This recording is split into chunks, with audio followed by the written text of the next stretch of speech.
Baik, Bapak Ibu dan para peserta yang berbahagia, kita akan segera langsung masuk ke acara kita selanjutnya, dari sesi talk show. Dan ya, ada banyak topik yang nanti diangkat, ya, dibicarakan yang akan menambah wawasan kita, terutama tentang masalah literasi. Dan talk show tersebut akan dipandu oleh presenter Saudara Ijul Fridar. Mungkin sudah cukup kenal bahwa banyak dari sini. Ijul Fridar adalah salah seorang penulis, ada 4 novel terkenal yang pernah ditulis beliau. Dan salah satu novelnya sudah diterjemahkan ke dalam bahasa Belanda. Dan bahkan satu novel beliau yang ditulis sudah pernah difilmkan, yakni tentang perjuangan Jenderal Sudirman. Dan baru-baru ini beliau baru saja mengikuti Yogyakarta International Literary Festival. Kita berikan tepuk tangan untuk presenter kita, Ijul Fridar.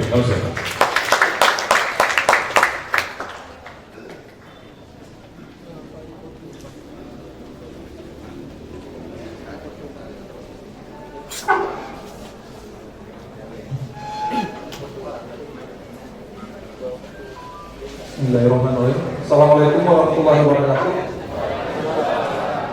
Bapak Ibu yang terhormat, diskusi tentang perpustakaan memang barangkali menjadi diskusi yang ketinggalan zaman di tengah gempuran teknologi digital sekarang ini. Pertanyaannya, siapakah yang mengunjungi pustaka saat ini? Kita bisa lihat akses pustaka sangat susah, pustaka sering kosong karena pelajar dan mahasiswa itu lebih senang di kantin ketimbang pustaka. Ada lembaga namanya Program for International Student Assessment yang melakukan penelitian dan menempatkan Indonesia di peringkat 62 dari 70 negara yang diteliti. Banyak penelitian lain yang menyebutkan memang peringkat budaya baca di Indonesia itu sangat rendah. Memang masih bisa diperdebatkan bagaimana metodologi dari penelitian. Nah, hari ini barangkali itu menjadi tema diskusi kita. Di sini ada Bapak Upriyadi. Beliau adalah Kepala Pusat Pengembangan Koleksi dan Pengolahan Bahan Pustaka. Kami persilakan Bapak. Nanti barangkali akan menyampaikan bagaimana kaitannya, relevansinya antara perpustakaan dengan kesejahteraan. Kami jadi semangat mendengar kata kesejahteraan, ya, karena kaitannya dengan pustaka. Kemudian silakan Pak Didi, Pak Upriyadi. Kemudian kami panggilkan juga ada Bapak Didi Setiadi, Kepala Bidang Layanan Perpustakaan di Dinas Perpustakaan dan Arsip Provinsi Aceh. Kami persilakan Pak Didi. Pak Didi juga dulunya pernah menjabat sebagai PLT Perpustakaan Aceh, Pak. Yang berikutnya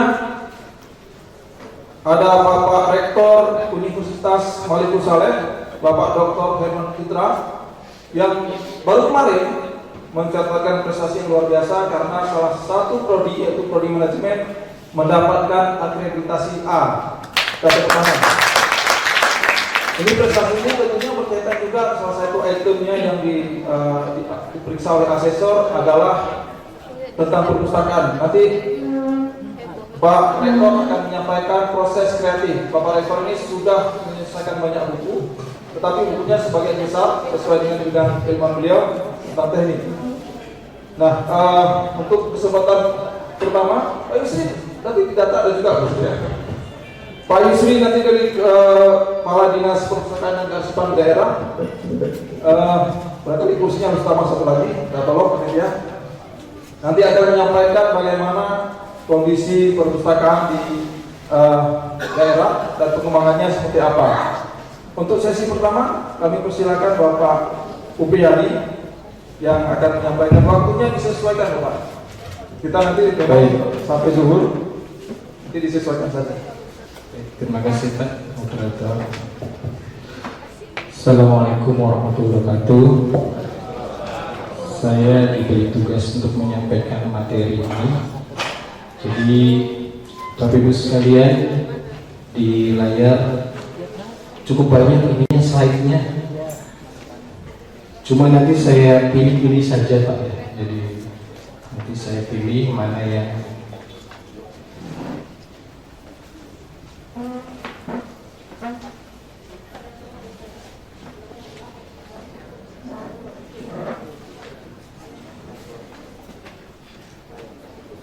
dianggap perlu. Jadi kondisi saat ini di Indonesia ya, khususnya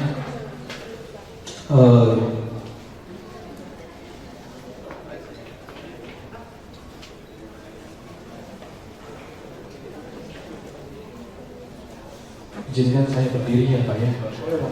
Jadi kita sudah punya perpustakaan yang cukup besar ya di Indonesia ini, yaitu perpustakaan nasional.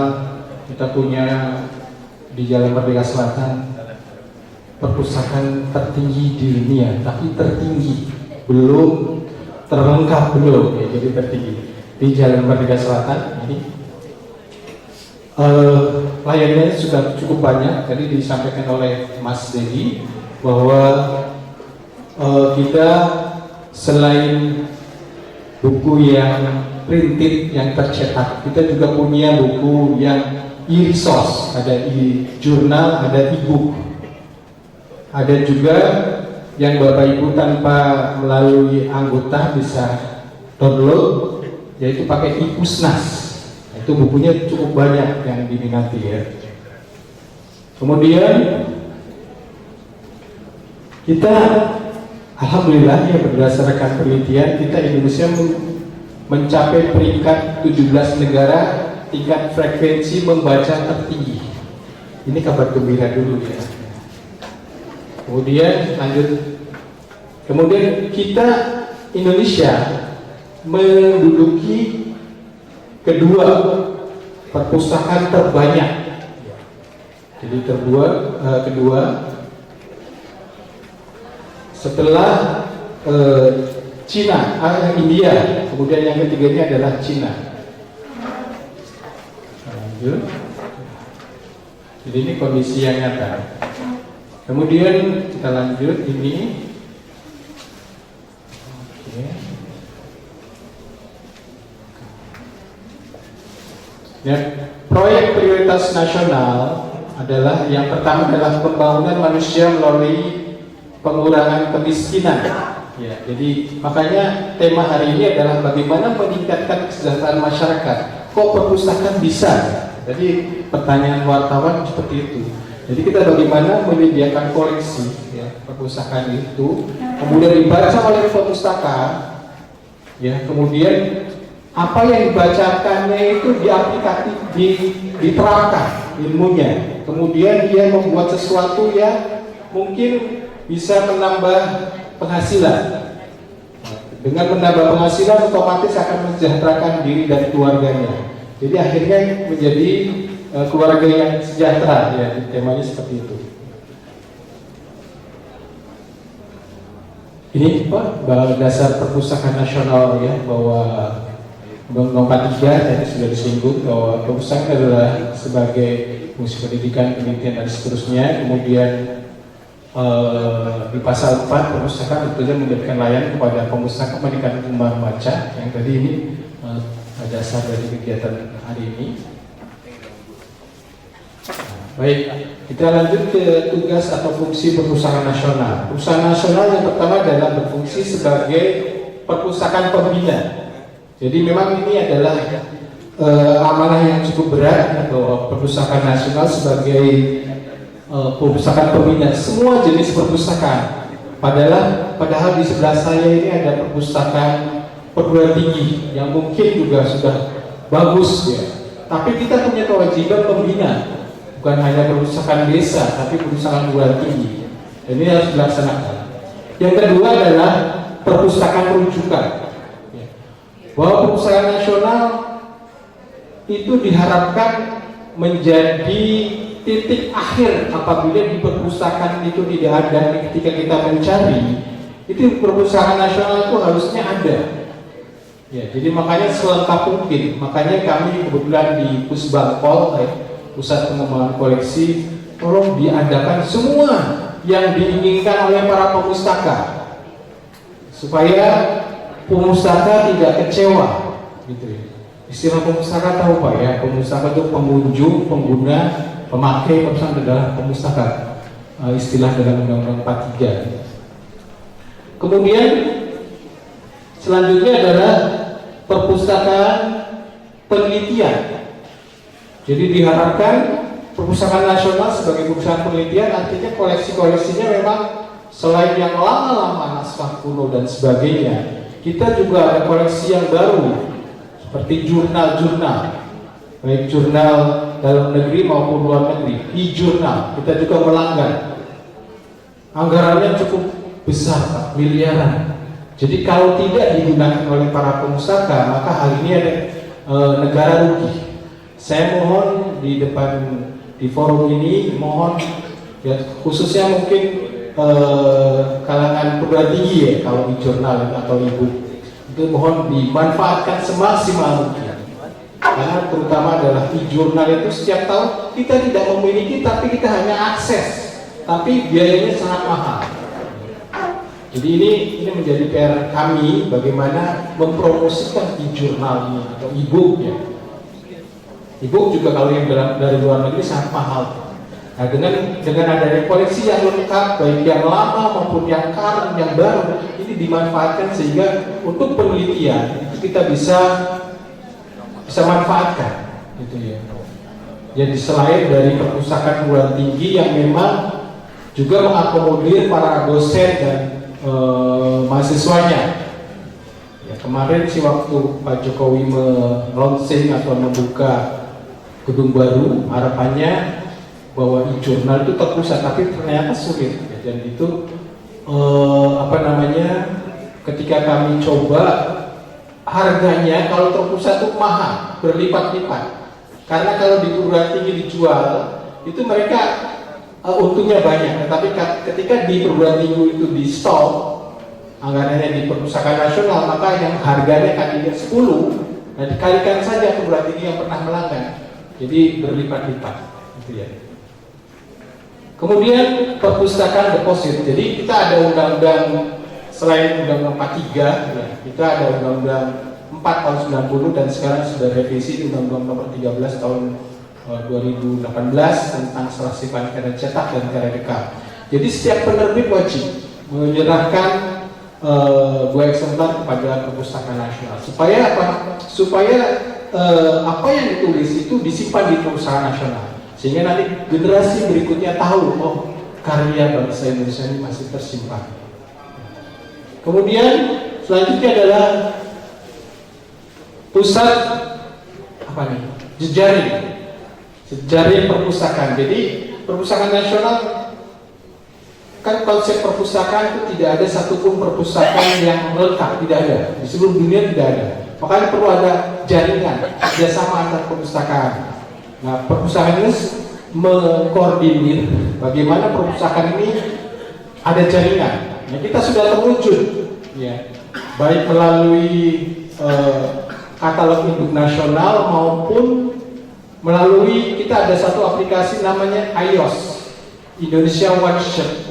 Jadi semua anggota perpustakaan di seluruh Indonesia itu memberikan data bibliografinya atau katalognya sehingga bisa diakses oleh para pemustaka dari Sabang sampai Merauke asal mendaftarkan ke perpustakaan nasional. Ini memudahkan para pengguna, ya. Jadi mungkin kalau Bapak Ibu buka web perpustakaan ada iOS, itu ada data bibliografi perpustakaan seluruh Indonesia. Kemudian perpustakaan pelestarian. Jadi Bapak Ibu sekalian, perpustakaan nasional mengemban juga sebagai pelestari bahan pustaka.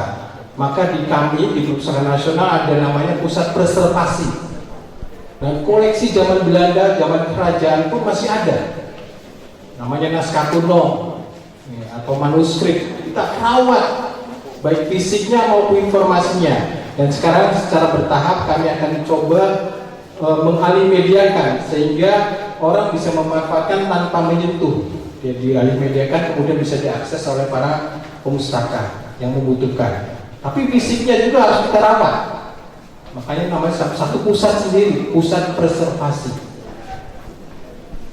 Kemudian, maaf agak lama, nggak apa-apa Pak. Ini peran perpustakaan daerah dan ini adalah hari ini perwujudan dari peran perpustakaan daerah terselenggaranya perpustakaan. Jadi bukan hanya di pusat tapi di daerah, seluruh daerah itu harus menyelenggarakan perpustakaan. Lanjut. Nah ini yang intinya di sini nih Pak ya.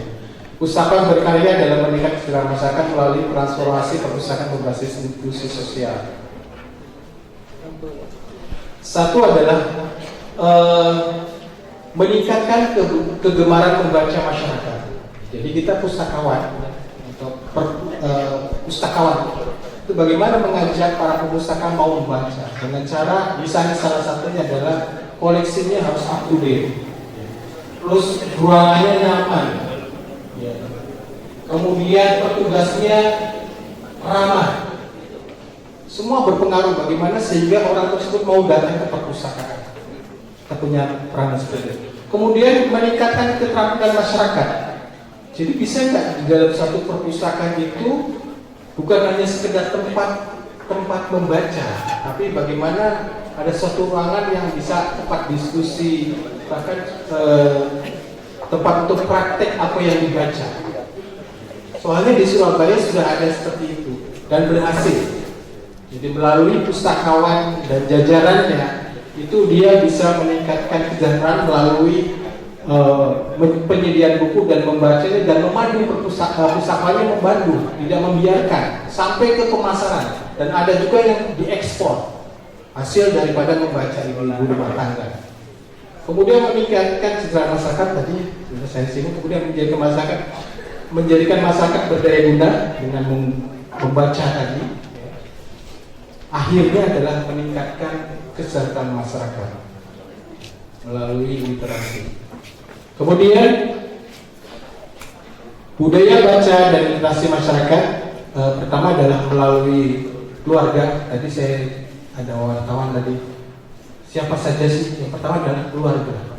Jadi masyarakatnya yang terkecil dulu. Bagaimana meningkatkan minat baca itu pertama adalah keluarga. Bapaknya, ibunya, kakaknya, adiknya, semua suasana membaca. Kemudian yang kedua adalah satuan pendidikan di sekolah. Karena dari keluarga membaca, ketika berkumpul ceritanya juga membaca, bukan yang lain-lain. Suasananya dia di rumah membaca, di lingkungannya membaca, di sekolah membaca, dan komunitasnya pun membaca. Teman-temannya di lingkungannya membaca juga. Kemudian yang selanjutnya adalah lembaga pemerintah, ya. Dalam hal ini perpustakaan umum, ya, kalau di daerah perpustakaan umum. Kemudian kader literasi dan duta baca di daerah.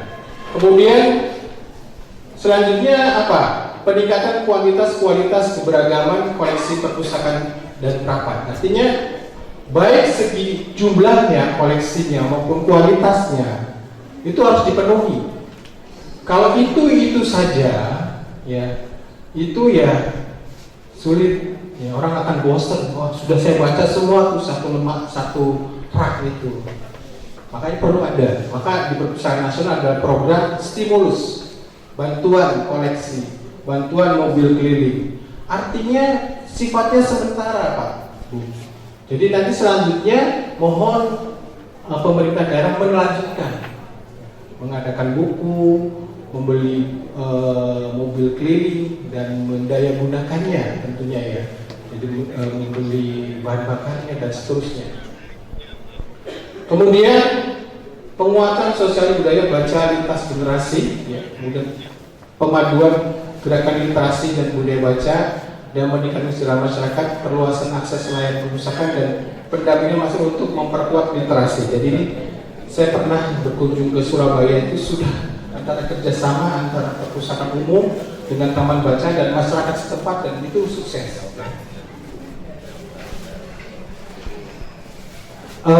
Ini adalah melawan kemiskinan dengan literasi informasi. Penyebabnya apa sih? Pertama adalah keadaan materi seseorang dan kemampuan akses informasi yang terkait TIK mungkin terbatas. Jadi kita nggak bisa internet, kemudian juga di rumah, kemudian punya juga begitu. Makanya perlu ada perpustakaan. Kemudian tak tersedianya informasi yang berkualitas dan akses kurang, kemudian tidak mampu orang dalam mendapatkan informasi yang berguna akibat pendidikan dan pengalaman yang mengakibatkan pendidikan dan pengalaman kontekstual. Penyebabnya ini. Kemudian apa yang kita harapkan? Peningkatan akses. Jadi selain kita yang manual tadi, artinya perpustakaan harapannya ke depan juga mudah aksesnya, bisa diakses melalui internet. Tidak harus datang, bisa diakses di rumah. Kemudian penguatan infrastruktur tadi, jadi termasuk juga Kabupaten Lok Sumawe juga mengajukan dana DAK yang mengenai pembangunan. Silakan, tapi itu adalah hanya stimulus, sifatnya sementara. Nanti suatu ketika Pemda daerah akan mandiri. Gitu ya. Kemudian penguatan konteks informasi bagi individu. Solusinya seperti itu. Dengan demikian maka kalau sudah ada perpustakaan, koleksinya lengkap, suasananya enak, tugasnya atau pustakawannya ramah, itu membuat orang mau mendayagunakan atau mau membaca koleksi yang ada di perpustakaannya. Nah, ini akan terwujud namanya keadilan informasi. Jadi dari kota besar sampai kota kecil sampai pedesaan bisa menikmati informasi. Nah, ini juga akan berdampak kepada yang namanya tadi adalah kesejahteraan. Angan-angannya seperti itu, Pak. Jadi bukan hanya pustakawan itu sekedar menyiapkan porsi itu top gitu. Ya. Dan kita dengar sendiri Bapak Ibu sekalian waktu pelantikan kemarin Bapak Presiden itu bukan hanya sennya saja. Artinya kita tidak hanya menyediakan buku-buku tugasnya sudah, tapi dampaknya bagaimana apa yang kita adakan buku tersebut bermanfaat enggak? Dibaca tidak? Kemudian dia bisa diaplikasikan tidak? Diterapkan. Inginnya sampai ke sana, sasarannya itu tidak hanya sekedar sudah habis uangnya karena ya anggarannya seperti sudah habis, tapi tidak tahu bukunya didaya gunakan atau tidak. Kita ingin sampai ke sana, Pak, sehingga akan berdampak kepada kesadaran masyarakat. Idealnya seperti itu, bahwa perpustakaan seperti artinya bukan bukan hanya departemen yang hubungan langsung dengan perekonomian saja, tapi perpustakaan pun punya peranan dalam kesejahteraan masyarakat. Mungkin itu, mungkin bergantian mulai kali Pak. Untuk sementara ini dulu ya Pak ya, bahannya banyak sekali Pak Moderator. Baik, kita dulu nanti pembicara yang lain dulu pada kesempatan. Terima kasih. Baik, terima kasih Pak Uli. Ternyata ada kabar gembiranya juga bahwa kita punya gedung perpustakaan tertinggi di dunia. Jumlah perpustakaan nomor 2 terbanyak di dunia. Tapi barangkali karena negara kita juga sangat luas Pak, sehingga perpustakaan juga banyak. Di sini juga ada nama program dulu Pak, Buga Gampung, di mana setiap Gampung itu desa, Pak. Setiap desa itu ada pustakaannya. Tapi sekarang saya tidak tahu nasibnya gimana. Mudah-mudahan nanti ada peserta yang menggambarkan bagaimana nasib perpustakaan di setiap kampung yang dulu ketika setelah tsunami masih dibangun. Nah, bicara soal perpustakaan yang nyaman, saya jadi ingat Pak Didi ini termasuk yang memberikan fasilitas gedung yang mereka miliki perusahaan punya negara untuk digunakan oleh para penulis muda, dan saya juga sering mengisi di forum Aceh Menulis atau PAME. Di gedung arsip itu gedungnya boleh digunakan oleh siapa saja, bukan hanya penulis, siapapun, wartawan, pelajar, mahasiswa, silakan gunakan gedung arsip itu. Tentu lapor dulu jauh-jauh hari ya, karena ada antrian. Dan akhirnya perpustakaan ini bukan tempat yang mengerikan, jadi sangat adem. Saya seperti di Unima itu sangat sejuk, masuk aja sudah hilang stresnya, bukan menjadi stres tapi hilang stresnya. Barangkali yang kurang, saya seperti di Usia, Rektor, di sana sudah ada kopi juga, pustaka, jadi ada sanggar. Nah, barangkali kita nanti akan menuju ke sana juga. Nah, untuk kesempatan kedua kita persilakan Pak Didi Setiadi yang memaparkan bagaimana Komisi Perpustakaan kita dan kebijakan di daerah. Terima kasih, silakan Pak Didi. Baik, Assalamualaikum warahmatullahi wabarakatuh. Izin berdiri. Saya tidak menyediakan slide, cuma melengkapi dari Pak Upriyadi. Pak Upriyadi dari Perpustakaan Nasional di Jakarta, saya dari Perpustakaan Provinsi di Banda Aceh, Pak Yusri dari Perpustakaan Kabupaten Aceh Utara, Pak Rektor, salah satu jenis perpustakaan juga, Perpustakaan Perguruan Tinggi. Bapak Ibu yang dari sekolah itu namanya Perpustakaan Sekolah. Kemudian Perpustakaan Lampung, kemudian Perpustakaan Kecamatan. Jadi secara garis besar perpustakaan kita bagi 3 saja. Perpustakaan umum, Perpustakaan Nasional, Perpustakaan Provinsi, Perpustakaan Provinsi, Kabupaten, Perpustakaan Lampung, Perpustakaan Kecamatan itu public library, perpustakaan umum. Perpustakaan umum fungsi yang terbesar adalah fungsi pendidikan dan rekreasi. Ingat, pendidikan dan rekreasi. Ada unsur rekreasinya di situ. Perpustakaan perguruan tinggi, perpustakaan sekolah mungkin porsi rekreasinya sedikit. Yang banyak pendidikan, penelitian, menunjang dari kegiatan mahasiswa dan akademik di kampus. Tetapi perpustakaan yang bercirikan public library, perpustakaan umum, fungsi rekreasinya lebih menonjol. Oleh karena itu, perpustakaan umum yang kami provinsi, yang Perpusnas, yang di Pak Yusri, kita menyediakan public space di situ. Perpustakaan tidak saja sebagai pusat sumber belajar seperti Pak moderator tadi bilang, Pak Ayi. Kalau sebagai sebagai pusat sumber belajar, orang bisa lari ke tempat sumber belajar yang lain. Tapi perpustakaan ke depan kita set menjadi pusat aktivitas sosial masyarakat. Jadi tempat perjumpaan masyarakat itu di perpustakaan, pusat sosial activity di perpustakaan. Dan porsi itu adalah porsi dari public library kami, perpustakaan provinsi di Lamjong, perpustakaannya Pak Yusri itu public library, pusat aktivitas masyarakat. Matching dengan pusat sumber belajar, pusat aktivitas masyarakat bisa jadi si pengunjung ini tidak punya buku, Pak Rektor. Pengunjung ini tidak harus perpustakaan, tidak harus punya buku. Dia datang ke perpustakaan, misalkan untuk diskusi kelompok, belajar dengan kawan-kawan. Dia nggak menyentuh buku itu. Kemudian bisa juga dia membuat seminar-seminar di perpustakaan.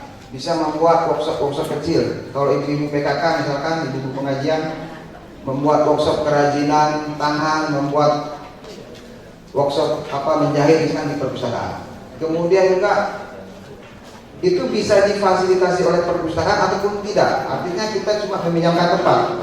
Seperti Pak Ayi tadi bilang, kita perpustakaan menyediakan tempat, ya, bisa jadi seperti itu. Pak Ayi dengan kelompok FAME, Forum Aceh Menulisnya, pinjam di perpustakaan untuk membuat workshop menulis di perpustakaan.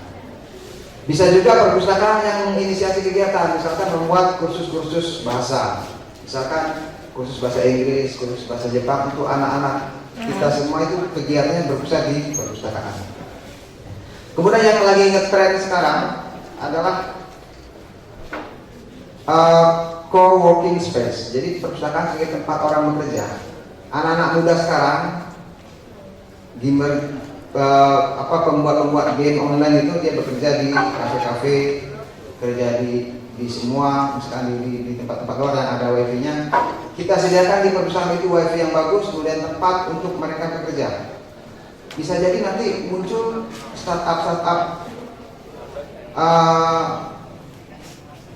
yang bisnis itu, startup yang baru mulai muncul itu munculnya dari perpustakaan. Jadi mereka nggak lagi di kafe, nggak lagi tersebar kemana-mana. Kita kumpulkan dia di perpustakaan. Jadi perpustakaan ke depan nanti tidak akan sepi, Pak. Seperti gambaran Pak Ayi tadi di pembukaan prolognya itu, kalau sebagai top menyediakan buku, sumber belajar, mungkin kita kalah dengan yang lain, kalah dengan handphone, kalah dengan. Tapi kalau kita buka aktivitas space perpustakaan sebagai pusat aktivitas, maka perpustakaan insya Allah akan ramai dikunjungi oleh orang. Nah, tugas perpustakaan provinsi mungkin juga perpustakaan nasional dan perpustakaan yang kabupaten ada dua garis besar, menyediakan buku, kemudian menyediakan mengkampanyekan rumah-rumah baca. Dua itu aja. Buku bisa bermacam-macam, bisa buku tercetak, bisa buku e-book, bisa pakai Pusnas, Pustaka Aceh, banyak. Kemudian yang kedua dengan kampanye minat baca. Seperti inilah Rasul ini kampanye. Memberikan buku, kemudian mengkampanyekan minat baca. Dua saja. Kalau kita kampanye tanpa bukunya tidak ada arti juga. Kita kasih buku tanpa kita kampanye mengajak, nggak ada arti juga. Jadi dua itu memberikan buku dan mengkampanyekan minat baca. Kemudian yang terakhir yang tadi menyediakan perpustakaan sebagai public space, sebagai aktivitas kegiatan masyarakat. Itu mungkin poin yang penting ke depan. Perpustakaan kafenya kita datangkan ke perpustakaan gitu. Jadi ATM bank itu dibuat di perpustakaan. Kita buat kafe di situ, kita buat ruang-ruang tempat belajar. Pokoknya semua aktivitas masyarakat kita kumpulkan di perpustakaan. Mudah-mudahan ke depan perpustakaan tidak dipandang sebelah mata. Kalau di Banda Aceh perpustakaan nanti yang di Tamyong yang 4 lantai itu nanti kalau jadi, insya Allah kita akan bersaing dengan Sujudia Mall, akan bersaing dengan Transmart Studio lagi dibangun di Banda Aceh, akan bersaing dengan mall-mall yang lain. Jadi kita buat mall di perpustakaan. Baik, terima kasih. Mungkin tambahan dari provinsi. Begitu Pak Ain. Assalamualaikum warahmatullahi wabarakatuh. Waalaikumsalam. Ya, terima kasih Pak Didi. Jadi perpustakaan itu adalah ruang publik seperti mall, Pak. Asal jangan di perpustakaan itu kita molor atau tidur, kan? Jadi dan kami sudah memanfaatkan perpustakaan itu untuk mendidik atau berdiskusi tentang penulisan, khususnya anak-anak remaja di Aceh. Berikutnya ada Pak Rektor Herman Citra yang akan membagi proses kreatif tentang penulisan. Beliau sudah menuliskan banyak sekali buku dan jurnal, terutama tentang teknik sesuai dengan latar belakang pendidikan beliau. Mereka juga bisa menggambarkan bagaimana kondisi pustaka di Universitas Malik Saleh yang sangat nyaman dan representatif, meskipun belum seperti mall ya. Silakan Pak Herman. Bismillahirrahmanirrahim. Assalamualaikum warahmatullahi wabarakatuh.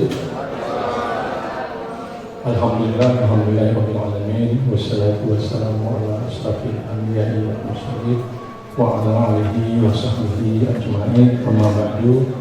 Puji syukur kepada Allah Subhanahu wa taala yang berikan nikmat Islam, kesehatan dan kekuatan kita bisa hadir semua di tempat yang berbahagia ini. Salawat dan salam kepada junjungan kita Nabi besar Muhammad sallallahu alaihi wasallam beserta keluarga dan sahabat beliau sekalian yang telah membawa umat manusia dari alam jahiliyah, alam kebodohan pada alam Islamiyah, alam pengetahuan yang kita nikmati sekarang. Penghormatan kami ke Pak Supriyadi dari Perpusnas, Pak Didi Kadir dari Dinas Perpustakaan dan Arsip Aceh, Pak Isri PLT Perpustakaan Kabupaten Aceh Utara, dan Bung Ai, tokoh muda yang sangat memberi aspirasi kalau menulis. Semua hadirat, para teman-teman senior, adik kami yang hadir, terima kasih atas kesempatannya. Izin saya berdiri Pak. Seperti biasa kita kalau mengajar itu memang berdiri, tapi ini bukan mau mengajar, mau berbagi informasi saja. Mohon maaf, ini waktunya sudah sangat terbatas, jadi ngomongnya agak lompat-lompat dikit. Intinya saya mau berbagi bagaimana kita, khususnya anak muda ini, bisa potensinya tergali untuk mau menulis. Ya, saya lebih ke situ nanti bagaimana supaya mau menulis. Kemudian akan ada contoh-contoh nanti beberapa orang yang suka menulis. Kemudian nanti boleh cerita sedikit tentang perpustakaan yang ada di kampus Unima. Kemudian nanti yang terakhir saya mau share bagaimana hari ini program studi Unima itu sudah ada yang secara kualitas setara dengan program studi yang ada di universitas yang lebih duluan ada di Indonesia. Hari ini sudah setara dengan prodi yang ada di Unima. Baik, saya membawa tema tentang kisah inspiratif dalam bidang literasi, dalam bidang perpustakaan membaca. Yang pertama sekali kita perlu ketahui adalah pemahaman atau definisi dari literasi itu sendiri apa. Di sini coba kita ambil referensi dari beberapa referensi yang bisa, tapi intinya kesadaran literasi itu adalah bagaimana kita mengembangkan kemampuan dari membaca, kemudian dari bacaan itu kita bisa menulis yang kita gunakan untuk pengembangan ilmu pengetahuan. Jadi itu kata kuncinya, bagaimana kita mengembangkan membaca, kemudian dari baca itu kita menulis sehingga berkontribusi untuk pengembangan ilmu pengetahuan. Karena tanpa kita membaca, kita tidak akan tahu apa-apa. Tanpa kita menulis, kita tidak bisa berbagi informasi. Jadi dua hal itu sangat diperlukan untuk mengembangkan ilmu pengetahuan. Nah, ini adalah kemampuan menulis seseorang. Ya. Kalau kita lihat gambar ini kan tanpa ada tulisan, masing-masing bisa mengartikannya beda-beda.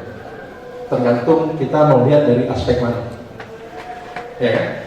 Kalau kita mau lihat dari anak Pak Jokowi, tentu bahasanya baik. Tapi kalau lihat dua calon presiden dan wakil ini, dia menunjukkan hasil pemeriksaan darah. Jadi dari gambar ini bisa timbul macam-macam pikiran. Sehingga perlu ada tulisan di dalamnya.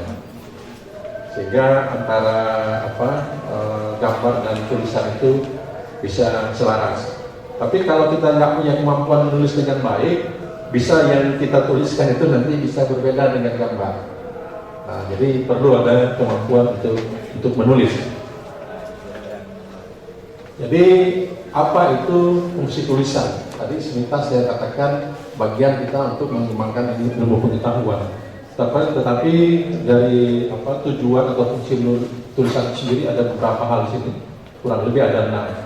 Yang pertama tadi menjelaskan, mendeskripsikan tentang sesuatu, ya, tujuan dari atau fungsi tulisan. Kemudian bisa menggambarkan fenomena, kemudian menganalisis. Ya. Kalau menganalisis ini mungkin perlu pengetahuan yang lebih, ya, dalam menganalisis. Analisis ini tidak semua orang bisa, karena analisis ini tentu ada latar belakangnya. Ya, ada ilmu tertentu yang digunakan untuk bisa menganalisis sesuatu gambar. Kemudian untuk menafsirkan, dan yang terakhir melukiskan atau memahat realitas ke dalam suatu tulisan. Nah, ini dia. Jadi kalau mau menulis, tidak mesti tunggu menjadi doktor, atau tidak perlu menunggu menjadi sarjana, karena sarjana kan diwajibkan buat skripsi. Jadi harus menulis. Tetapi menulis itu hari ini siapapun boleh menulis. Tapi hati-hati dengan tulisan. Karena banyak sekarang contoh, ya, kita menulis hanya beberapa penggal kata, itu ujung-ujungnya membunuh diri kita sendiri. Hati-hati dengan medsos. Dan itu yang sering saya sampaikan kepada anak-anak saya di kampus. Hati-hati dengan medsos. Karena medsos itu kita bisa menulis apapun di situ, menumpahkan apapun di situ, tapi ada konsekuensi di situ. Terlebih bagi anak-anak muda, ya, anak-anak muda yang baru tumbuh, jangan bunuh diri kalian dengan medsos. Apa maknanya? Jangan tulis apapun yang kira-kira tidak perlu ditulis, karena itu menjadi jejak rekam digital yang tidak akan pernah hilang. Misalnya, suatu kita mau cari pekerjaan, ya, kita punya kemampuan lebih dari sisi akademik, tapi tidak pernah diterima di suatu tempat untuk bekerja. Kenapa? Karena pertama dinilai, pasti dilihat rekam jejak kita di dunia media sosial, di medsos. Pasti dilihat, pasti dipelajari. Di situ bisa dipelajari karakter seseorang dari cara dia menulis. Nah, jadi hati-hati, jangan bunuh masa depan kalian lewat medsos tanpa kalian sadari. Hati-hati sekali. Itu yang sering saya sampaikan kepada anak-anak saya. Apalagi kalau sesuatu yang sifatnya bohong itu disampaikan ke ke orang lain tanpa kita analisis. Tadi di awal saya bilang analisis itu tidak mudah. Jangankan yang masih menjadi mahasiswa atau pelajar, saya sendiri terkadang itu juga termakan berita hoax. Karena dikemas sedemikian rupa, sedemikian bagus, dituliskan seolah-olah benar, padahal hanya cerita bohong. Saya terkena, setelah saya saksikan, ternyata berita bohong. Hanya terakhir ya menulis saya, tapi untungnya saya tidak menulis, ya sesuatu tidak benar. Jadi hati-hati dengan menulis, dan tidak perlu kita hari ini menulis itu buat buku sesuatu yang fenomenal sifatnya, tidak perlu. Ya, setiap kita pasti punya kemampuan untuk menulis, cuman perlu lebih diasah kemampuan menulisnya supaya lebih baik bahasanya, lebih mudah dicerna, lebih menarik buat orang dan seterusnya. Jadi menulis itu kapanpun silakan menulis. Banyak media untuk menulis untuk berbagi informasi yang sifatnya itu bagi pengembangan ilmu pengetahuan. Jadi tidak perlu menunggu saat-saat tertentu, ya. Khususnya buat adik-adik. Nah ini dia, sekarang wahana menulis itu sudah sangat banyak, ada di media cetak, ada di media digital dan seterusnya. Sehingga setiap orang punya kesempatan untuk menulis dan bisa dipublikasikan tulisannya di mana saja. Tapi kalau kita para pendidik, dosen, memang diwajibkan untuk melaksanakan dharma perguruan tinggi.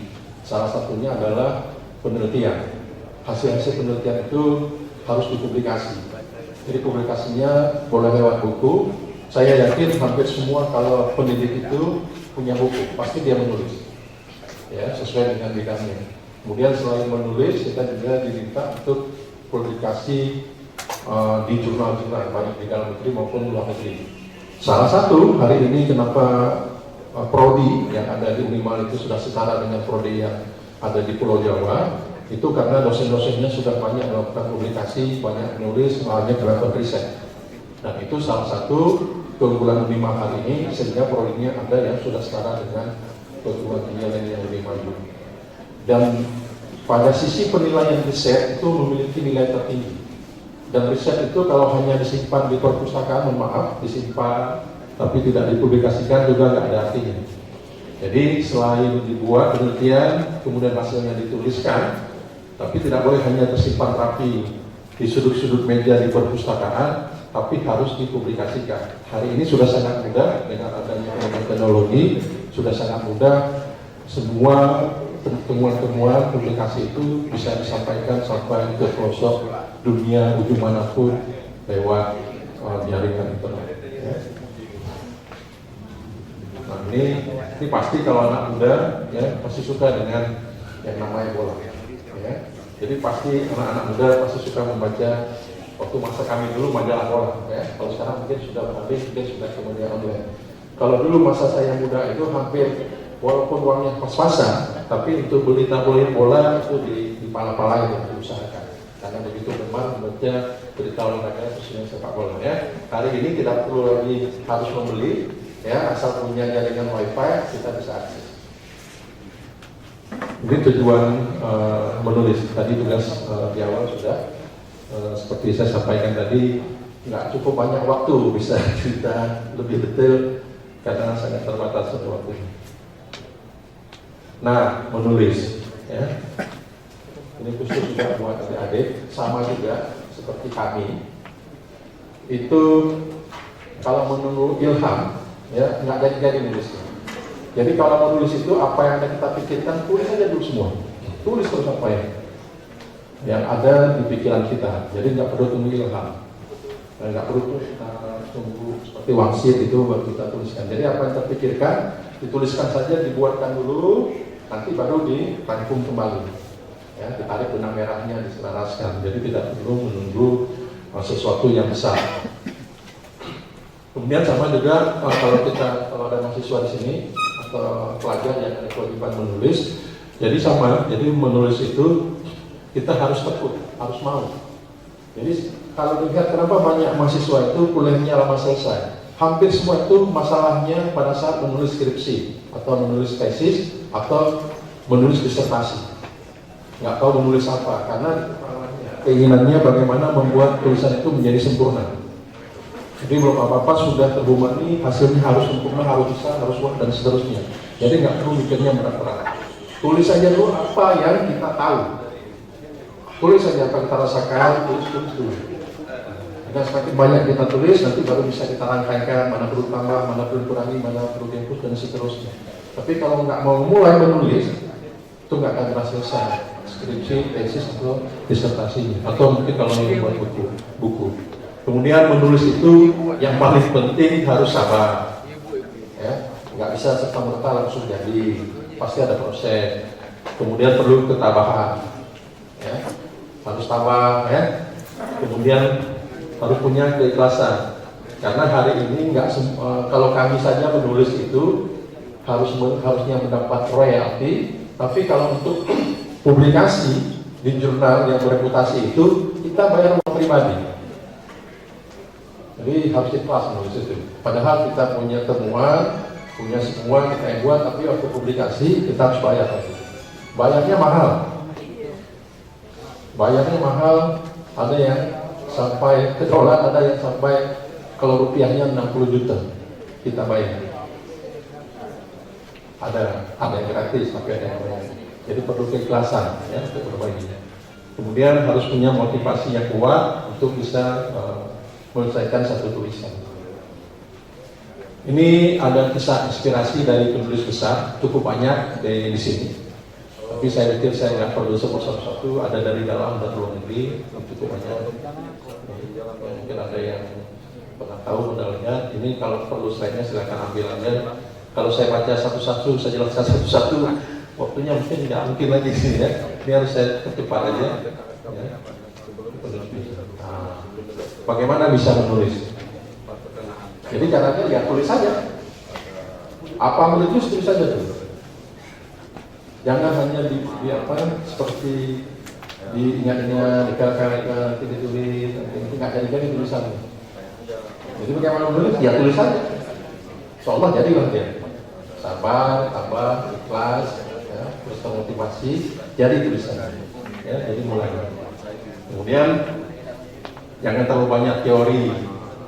Ya kita ingin sekarang sempurna tadi kan. Kemudian jangan takut salah. Kalau dia masih muda-muda, sesuatu itu pasti dimulai dari yang salah. Kalau nggak salah nggak mungkin jadi benar.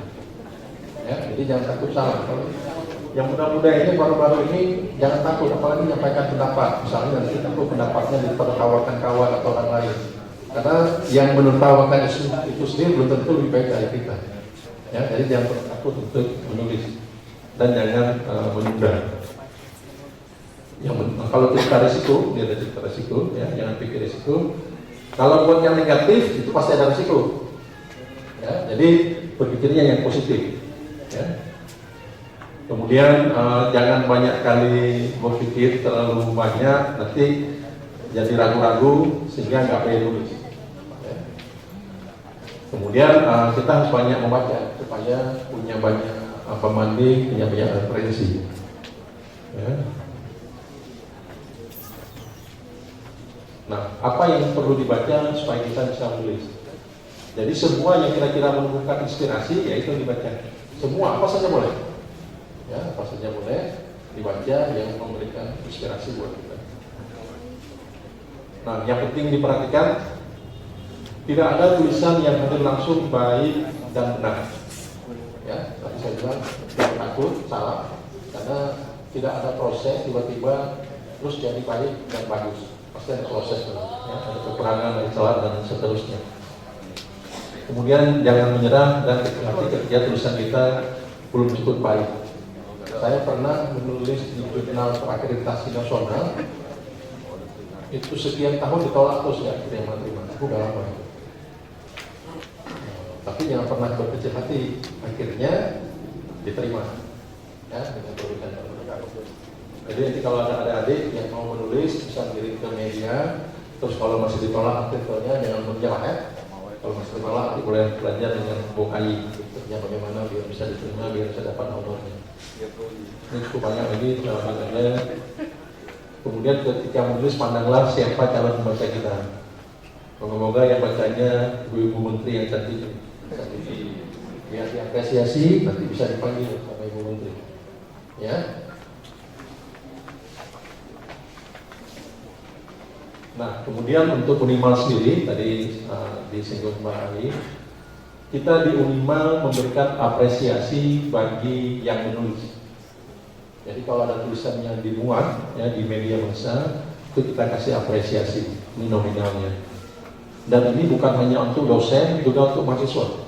Jadi mahasiswa Unimal kalau dia menulis, kemudian tulisannya diterima oleh media yang disebutkan ini, dia dikasih honor. Jadi dari tabloidnya atau majalahnya atau korannya dikasih honor, Unimal juga kasih lagi.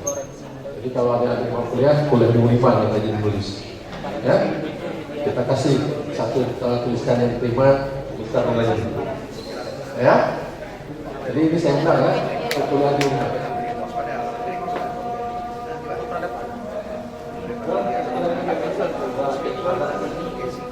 Terima kasih, mohon maaf kalau ada yang salah dan kurang. Assalamualaikum warahmatullahi wabarakatuh. Baik, terima kasih Pak Rektor. Kalau kita setelah sejenak sambil menunaikan azan, nanti akan dilanjutkan langsung oleh Pak Yusri.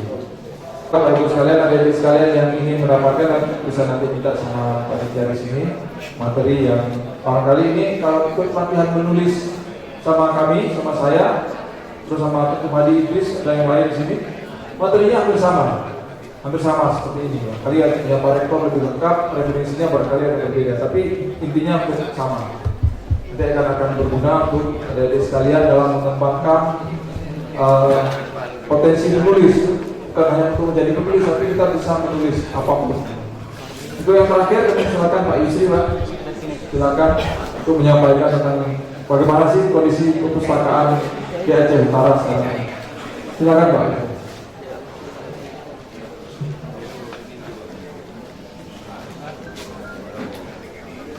Terima kasih atas waktunya. Assalamualaikum warahmatullahi wabarakatuh. Tadi Bapak Ibu peserta semua sudah mendengarkan pemaparan materi dari Kepala Perpusnas, dari Kepala Dinas Perpustakaan Aceh, dari Bapak Rektor Unimal. Itu Bapak Ibu sekalian, saya tidak menambahkan, tidak memperpanjang lagi karena di depan mungkin ada kesempatan waktu untuk bertanya. Jadi ini hanya sedikit lagi yang mau saya sampaikan. Sedikit lagi yang mau sampaikan karena tadi sudah Bapak Ibu dengarkan bersama. Saya cuma selaku Kepala Perpustakaan Daerah di sini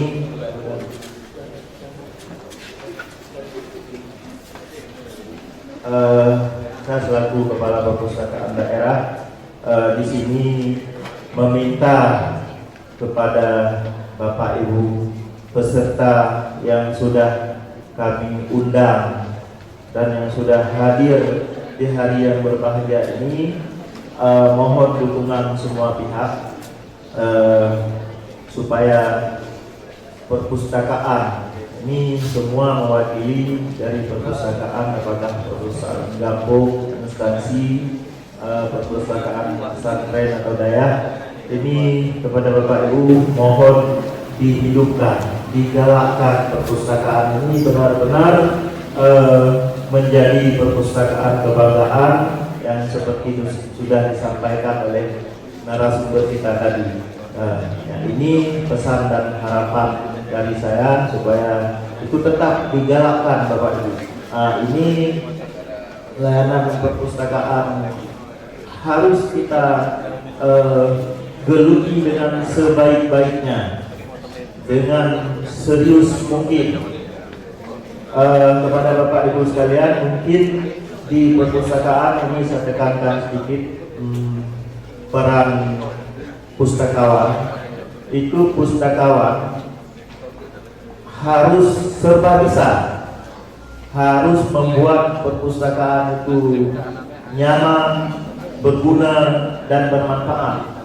Karena seperti sudah saya amati, itu di semua perpustakaan itu ada pustakawan.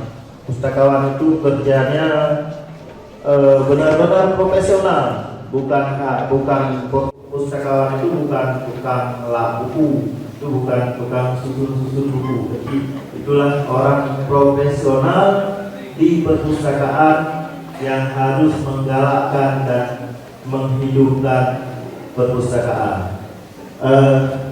Kemudian dengan peran pustakawan tadi,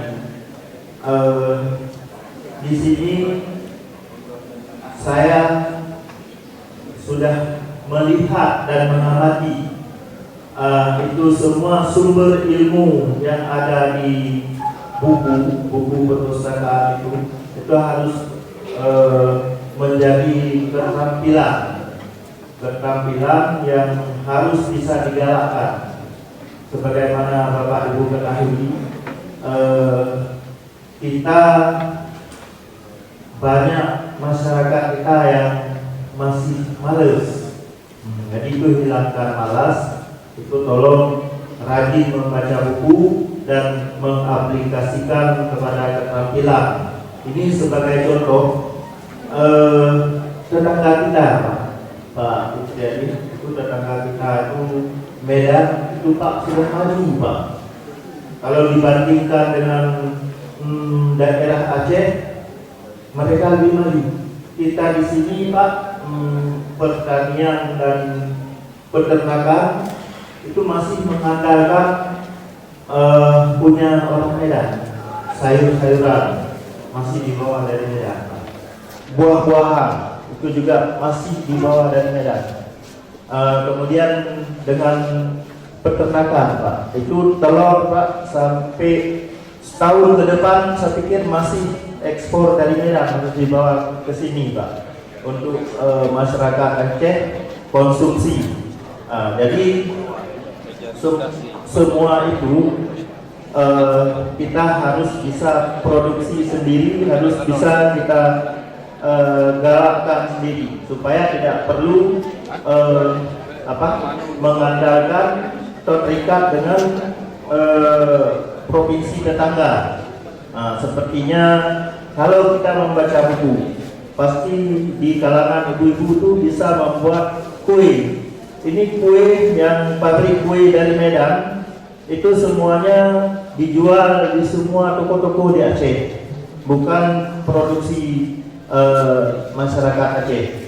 Pengrajin,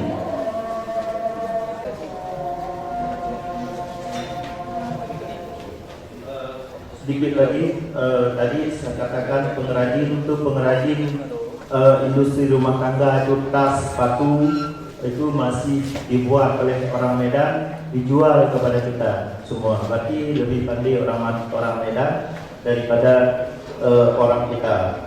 Jadi kita ini juga harus cerdas dan harus pandai dengan membaca buku-buku untuk kita aplikasikan menjadi mata pencaharian, menjadi pekerjaan kita.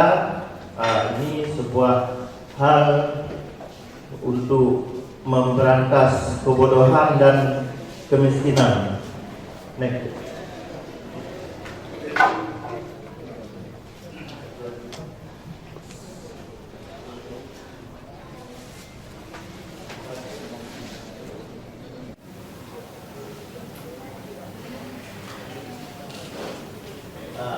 Bapak Ibu sekalian, saya selaku PLT Kepala Dinas Perpustakaan itu perpanjangan tangan Bapak Bupati. Jadi saya harus menyampaikan visi misi Bapak Bupati ini. Ini jangan dilupakan dan jangan ditinggalkan. Ini ada de, da, dan do. Ini de, ini kelaparan.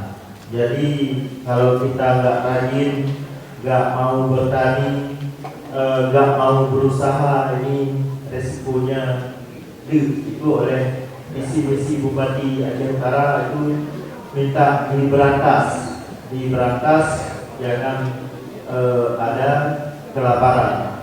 Kemudian da itu arti daripada nada. tunada sakit. Ini ditingkatkan ke masalah kesehatan itu ditingkatkan. Kemudian selanjutnya itu kebodohan. Kebodohan inilah yang menjadi peran dan tanggung jawab Dinas Perpustakaan dan Dinas Pendidikan. Kalau Dinas Perpustakaan ini tidak ada batas. Ini dari Undang-Undang Nomor 43 Tahun 2007 itu belajar sepanjang hayat. Tidak mengenal batas umur di sini. Tidak ada kurikulum 2013 di sini, Bapak Ibu. Kita belajar semua lini, semua tingkatan, mulai dari masyarakat umum, semua kalangan. Ini harus belajar. Jadi tugas saya harus memberantas kebodohan. Ini pesan dan harapan saya selaku Kepala Perpustakaan Daerah. Mungkin ini Bapak Ibu yang dapat kami sampaikan, karena di sini moderator kita masih memberi waktu untuk kita mungkin waktu tanya jawab. Terima kasih atas perhatian, mohon maaf atas kekurangannya. Saya kiri, assalamualaikum warahmatullahi wabarakatuh. Kita beri semangat semua. Bapak Ibu sekalian telah mendengar tadi pemaparan, tentunya sudah ada hal yang ingin didiskusikan dan ditanyakan. Kami hanya memberikan kesempatan dua yang di sebelah kiri dan dua yang di sebelah kanan untuk bertanya. Banyak sekali sebenarnya. Tapi bisa dilanjutkan nanti. Yang pertama kali yang mengangkat tangan itu yang pakai jilbab warna merah, satu orang. Kemudian yang di depan sini, yang dua, nomor 3 itu ada siapa? Yang di belakang satu, yang di depan juga satu. Nanti kalau ada waktu kita tambah satu lagi. Dipersilakan ibu yang menggunakan hijab warna merah maju ke depan dengan menyebutkan nama, langsung fokus ke tudung poin pertanyaannya, ditujukan untuk siapa. Ya. Kalau ada pertanyaan yang sama, mohon kita bertanya. Assalamualaikum warahmatullahi wabarakatuh. Perkenalkan, nama saya Juliani SDI. Saya mewakili TBM Harapan Pertiwi, Taman Membaca Masyarakat. Dengan kesempatan yang bapak-bapak paparkan tadi, saya sangat berapresiasi sekali tentang yang dilaksanakan oleh Perpusnas, mulai dari e-source sampai dengan nanti perpustakaan Aceh yang akan dibangun seperti mall. Tapi kami di TBM Taman Membaca Masyarakat punya masalah bukan dari sarana belajarnya atau sarana dari perpustakaannya, tapi minat bacanya yang bermasalah. Istilahnya begini, kalau di perguruan tinggi mungkin walaupun tidak ada minat, mereka punya tugas atau punya momentum tertentu yang membuat mereka wajib baca, seperti membutuhkan referensi. Begitu juga dengan sekolah, harus mengerjakan tugas dan lain sebagainya. Tapi beda dengan masyarakat. Masyarakat tidak berpikir bahwa harus membaca biar pintar. Karena intinya secara salah tidak perlu pintar. Mereka hanya memerlukan hasilnya, langsung di hasilnya. Begitu. Nah itu yang apa yang ingin kami pertanyakan. Apakah dari bapak-bapak, saya tidak menyebutkan satu persatu, mungkin ada di antara bapak-bapak yang ingin menyarankan kepada kami, bagaimana kami membuat satu momentum sehingga masyarakat di wilayah kami, saya dari bisa baca. Ya. Dari informasinya sudah ditangkap, meningkatkan minat baca ini. Iya, minat bacanya. Itu bagaimana momentumnya. Kemudian satu lagi bapak. Bagi yang sudah punya momentum, jadi ada di antara mungkin di antara kami yang sudah minat membaca. Cuma momentum itu mungkin tidak akan tertahan lama jika itu tidak ada tindak lanjut dari mungkin pemerintahan atau perpustakaan. Seperti apresiasi untuk para pembaca itu. Banyak sekarang apresiasi cuma ditujukan kepada rakyat-rakyat yang punya pendidikan tinggi, mulai profesor, dosen dan lain sebagainya, sehingga mereka mengikuti berbagai perlombaan. tapi tidak untuk masyarakat di bawah rata-rata. Mereka begitu melihat keperluan atau kita membutuhkan ada perluan semacamnya, itu langsung menyerah, Pak. Baik, oke, terima kasih. Begitu. Ya, terima kasih. Terima kasih atas waktunya. Assalamualaikum warahmatullahi wabarakatuh. Ya, oke. Dilanjutkan yang perempuan nanti juga dikasih kesempatan yang lain. Yang ibu yang satu lagi. Silakan, jangan ragu-ragu. Kalau bisa pertanyaannya pendek saja. Baik Pak, assalamualaikum warahmatullahi wabarakatuh. Perkenalkan nama saya Diana, salah satu mahasiswa dan juga duta baca di Jakarta. Jadi Pak, gini pertanyaan. Kami selaku mahasiswa ya. Jadi kan Indonesia ini minat bacanya itu sangat kurang Pak. Nah, kami yang mahasiswa ketika buat tugas nih Pak ya, ketika diberikan referensi segala macam. Jadi materi yang diberikan oleh mungkin ada perubahan kurikulum kali ya, itu tidak sesuai dengan bahan yang kami dapatkan gitu Pak. Jadi banyak sekali tidak ada bahan, sehingga kami yang mahasiswa kebanyakan lari ke Google. Nah itu salah siapa gitu? Kenapa ya? Kita memang banyak perpustakaan nih, kita banyak perpustakaan, bahkan disebutkan nomor urut 2 ya terbanyak gitu kan, nomor urut 2 terbanyak. Namun mengingat bahwasanya bukunya banyak yang kurang, tidak ada bahan segala macam, sehingga kami mau gimana gitu Pak? Kami lari ke Google gitu Pak. Nah, terima kasih Pak. Itu pertanyaan. Dan ini pertanyaannya Pak kan, apa yang akan dilakukan perpustakaan untuk melengkapi atau mencukupi bahan-bahan berupa buku tersebut bagi mahasiswa maupun instansi lainnya dengan memenuhi tugas yang diberikan instansi Pak? Begitu pertanyaannya. Terima kasih, Bu Diana. Sudah dicatat. Yang di belakang, silakan Pak. Ya, silakan. Sebutkan nama. Langsung saja Pak, duduk poin pertanyaannya. Ya. Assalamualaikum warahmatullahi wabarakatuh. Saya Haji Muhammad Yusuf, Kepala Amin 30 Jakarta. Yang pertama saya ingin sharing Pak, juga ingin tahu sejauh mana peran tentang perpustakaan ini. Di mana sekarang banyak buku-buku dari para penerbit yang memang menyambar ke madrasah maupun sekolah tingkat MI maupun SLTA. Nah, dalam hal ini barangkali ada buku sebagai pengayaan perpustakaan di bahan bacaan anak. Saya pernah menerima buku ada tulisannya malaikat Juz, Sumatera itu adalah dewa. Sehingga dalam hal-hal ini bisa kita katakan mendangkalkan akidah anak, sehingga dapat meluruskan masa depan. Mana tahu nanti ada yang memang terdapat kalimat-kalimat yang mengarah kepada ajaran sesat. Nah, kami selaku kepala madrasah barangkali ini perlu kami bentengi, sehingga buku itu harus dibedah sebenarnya sebelum nyampe ke madrasah maupun sekolah. Nah, oleh karena itu saya ingin bertanya, ingin tahu apakah ada perannya perpustakaan ketika buku itu diadakan untuk madrasah sebagai bahan referensi perpustakaan yang ada. Yang pertama, yang kedua, tadi dari Bapak Rektor menyampaikan bahwa harus membudidayakan menulis. Sementara sebagaimana tadi yang mahasiswa mengatakan, mereka buka Google, sehingga guru-guru kira surat pintar juga dengan Google, bermain dengan Android ketika mereka membuat RTP. Nah, ketika dibuat RTP, umpamanya ada 30 Aceh Utara satuan pendidikannya, begitu pada alisan terakhir ada min 2 Primatasi Malaya. Kenapa? Karena lupa ini.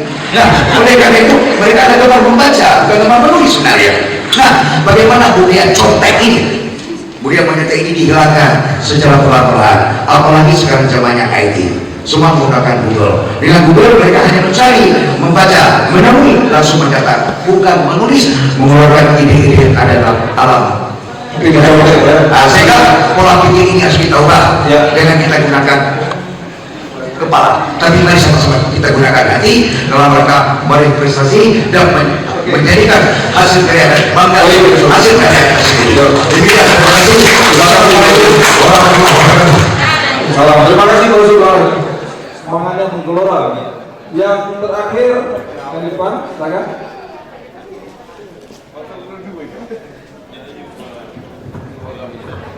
Barangkali bisa dipersingkat Pak.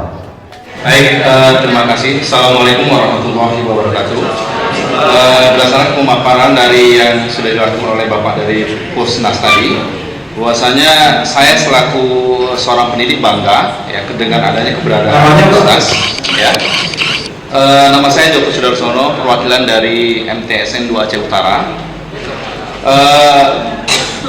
Di satu sisi saya bangga dengan keberadaan Pusnas, kemudian di sisi lain Bapak juga harus tahu bahwasanya kami di madrasah punya pustaka. Tapi pustaka yang ada di sekolah atau madrasah itu umumnya adalah memprihatinkan, Pak. Umumnya memprihatinkan, ya.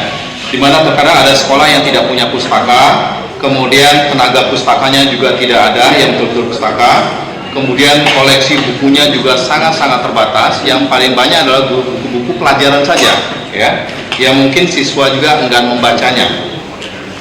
Kemudian kemampuan membeli buku dari pihak madrasah juga terbatas, karena itu untuk sekolah-sekolah negeri kan sudah dianggarkan sekian persen saja, gitu.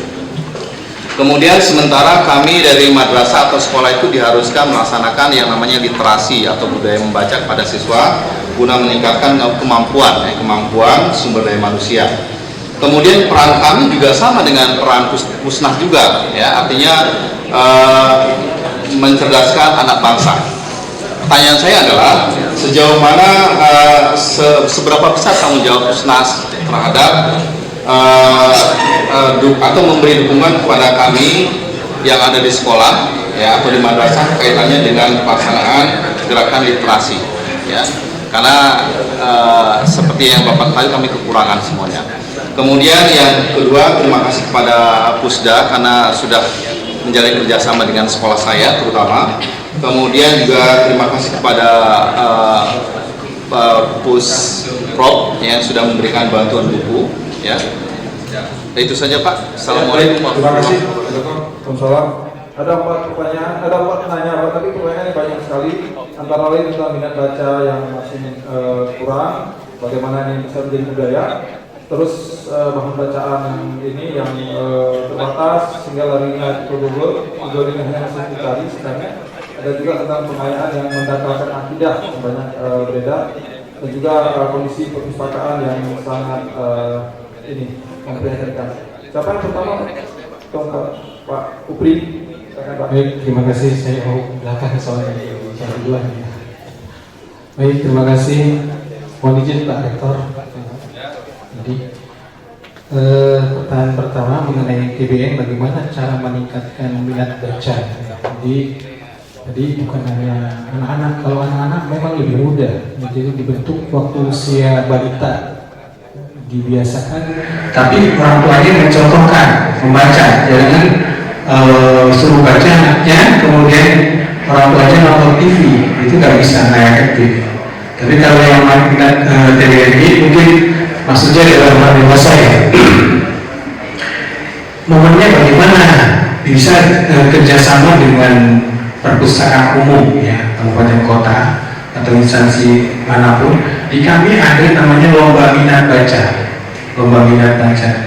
Jenisnya bisa meringkas atau pidato atau apapun, ya, atau mengarang atau nulis tadi. Itu untuk dilombakan, sehingga mana yang kira-kira misalnya punya kelebihan dan hasilnya baik itu dikasih hadiah.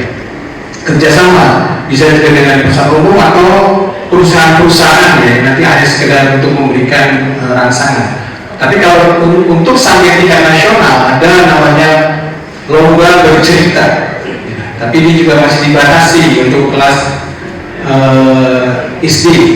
Jadi ini masih memang terbatas, tapi bisa diterapkan di tingkat daerah. Saya kira bisa, asal kerjasama tadi dengan instansi-instansi yang terkait untuk menumbuhkan minat baca. Jadi kalau tadi katakan kalau di perguruan tinggi kan ada tugas, mau nggak mau membaca, gitu ya, mahasiswanya. Tapi kalau masyarakat umum, saya kira ada momen-momen tertentu seperti lomba-lomba minat baca. Bentuknya macam-macam, cepat tepat dan sebagainya. Tapi ada dukungan dari instansi yang terkait. Itu yang pertama. Kemudian dari saudara Juliana, ya, artinya perpustakaan tadi mahasiswa, ya, perguruan tinggi ini memang di klasemen atau pengklasan untuk sebuah jenis perpustakaan itu perguruan tinggi yang paling baik secara umum, secara rata-rata di Indonesia ini sudah yang paling baik. Tapi juga memang beragam, artinya untuk kita lihat per perguruan tinggi beragam, ada yang sudah maju sekali, ada juga yang belum. Ya. Kemudian materi itu memang sebaiknya pada waktu pengadaan bahan pustaka itu pustakawan memberikan form ya atau minta masukan kepada para perpustaka. Kalau itu perpustakaan perguruan tinggi, kepada mahasiswa, kepada dosen, apa sih yang dibutuhkan, sehingga apa yang diadakan itu sesuai. Jadi koleksi itu bukan keinginan rektor, bukan keinginan kepala sekolah, bukan keinginan kepala perpustakaan, bukan, tapi keinginan dari para perpustaka sesuai dengan kelompoknya. Tadi kalau di perguruan tinggi mahasiswa, dosen, kalau di sekolah adalah murid dan guru dan tugas TU. Itu minta masukan. Jadi apa yang kita adakan itu tidak sia-sia, nanti akan digunakan. Kembali lagi masalahnya anggaran nanti ya. Anggarannya nggak ada Pak. Nah ini masalah klasik ya. Jadi mungkin bisa disiasati, bisa saja kalau urusan sekolah ketika dia mau keluar kan sudah senang tuh keluar, kasih sumbangan buku. Ya kalau bisa disarankan bukunya yang bagus, yang terbaru. Nah, setiap anak kan beda-beda, nanti kalau bukunya ini ya nggak usah ngasih uang, tapi buku kan nanti kan amal jariah itu ya. Jadi saya kira itu bagus ya. Kalau memang itu masalahnya anggaran, tapi kalau masalahnya adalah masalahnya tidak terpakai, tidak sesuai, anggarannya banyak, berarti pustakawannya kurang jeli pada waktu mau mengadakan. Tapi bisa juga masalahnya, ini kan saya datang ke berbagai sekolah ya. Kadang-kadang yang beli TU tapi pustakawannya nggak ditanya. Bos, pokoknya yang penting uangnya sudah habis untuk pembelian buku. Memang bukunya ada tapi nggak dipakai, itu nggak bagus, nggak benar. Yang benar adalah harus koordinasi kerjasama antara pustakawan dengan yang bagian pengadaan tadi. Syukur-syukur pustakawannya tadi diikutkan dalam menyeleksi. Makanya setiap pengunjung butuhnya buku apa, dan itu dia adalah menghindari koleksi yang kita adakan itu sesuai. Gitu.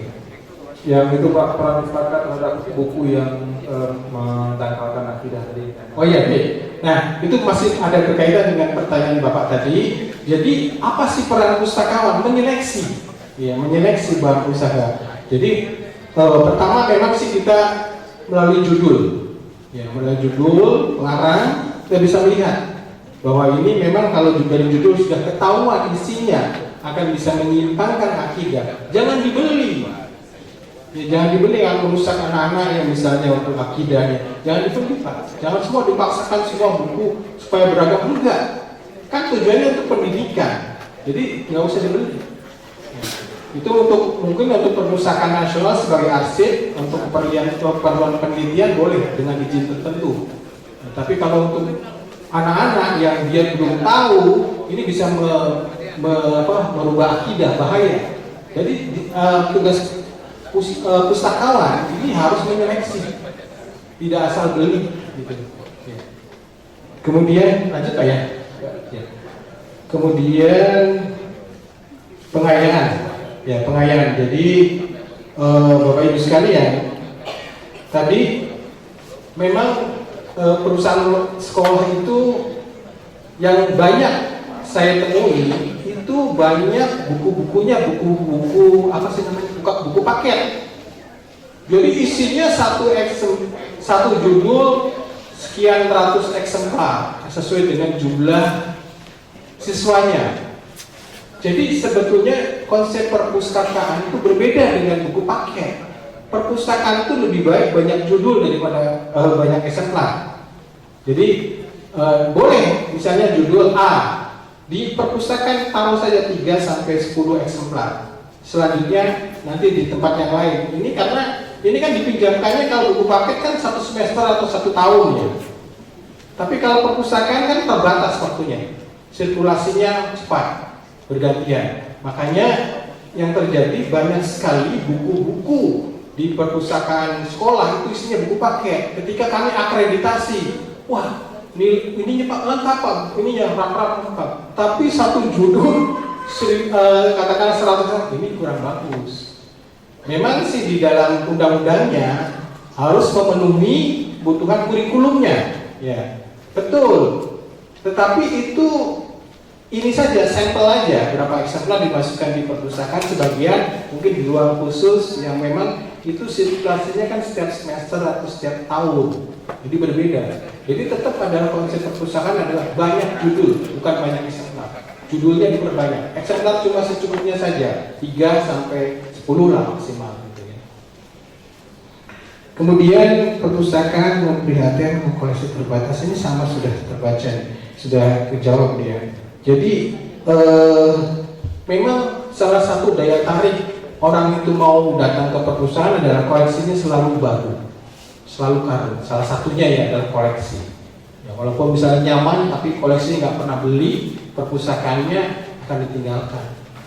Nah, juga untuk sarana yang lainnya, ini bukan hanya yang tercetak, kalau anggarannya mampu, kita juga e-book. Dan Bapak Ibu sekalian, kalau di perpustakaan Bapak Ibu kekurangan buku, Bapak bisa download namanya iPusnas, ya, gratis itu ya. iPusnas itu semua buku berbahasa Indonesia, hampir 98% itu berbahasa Indonesia dan banyak peminatnya. Cuma memang harus ada kuotanya ya. Jadi itu diperlakukan seperti buku biasa, seperti buku peminjaman buku di perpustakaan. 3 hari, ketika hari keempat nutup sendiri dan nggak bisa di-download ya, untuk menjaga supaya penerbit dan pengarang tidak dirugikan. Ya, jadi ada satu sistem yang mengamankan untuk penerbit dan pengarang, menjaga hak ciptanya, menjaga hak cipta, betul sekali. Kira-kira mungkin itu sejauh mana tanggung jawab perpustakaan. Bagus. Perpustakaan nasional tadi saya katakan adalah membina semua jenis perpustakaan, termasuk di dalamnya adalah perpustakaan sekolah dan perguruan tinggi. Ya, membina ini banyak aspeknya. Ada pembinaan SDM. Kami punya pusdiklat. Jadi kalau misalnya Bapak Ibu di sini ya ingin diklat perpustakaan, silakan mengajukan ke Perpustakaan Nasional. Tapi tentunya karena kami dari seluruh Indonesia pesertanya antri Pak. Jadi tapi cepat-cepat mana yang cepat mengirimkan permohonan itu yang diprioritaskan, dan memang yang diprioritaskan adalah yang belum punya. Ya. Kemudian ada namanya bantuan stimulus.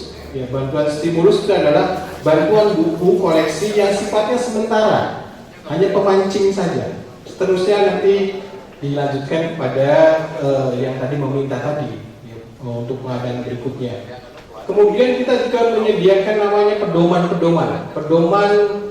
misalnya pengolahan, pedoman pengelolaan perpustakaan kita punya standar-standar, dan itu bisa tercetak. Kalau Bapak Ibu mampir ke Jakarta, kalau masih tersedia silahkan akan diberikan bisa pedoman pengolahan itu, atau bisa download di web Perpusnas ya. Jadi nanti pedoman-pedoman yang di Perpustakaan Nasional itu ada di sana di web Perpusnas.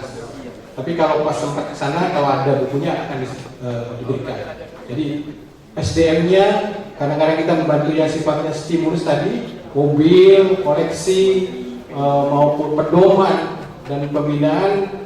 SDM-nya, pustakawannya, bagaimana pustakawan yang punya kompetensi ya, artinya supaya melayaninya baik sesuai dengan standar nasional perpustakaan. Itu dulu ya, baik. Kalau Pri, terima kasih banyak. Kita lanjutkan ke Pak Rektor.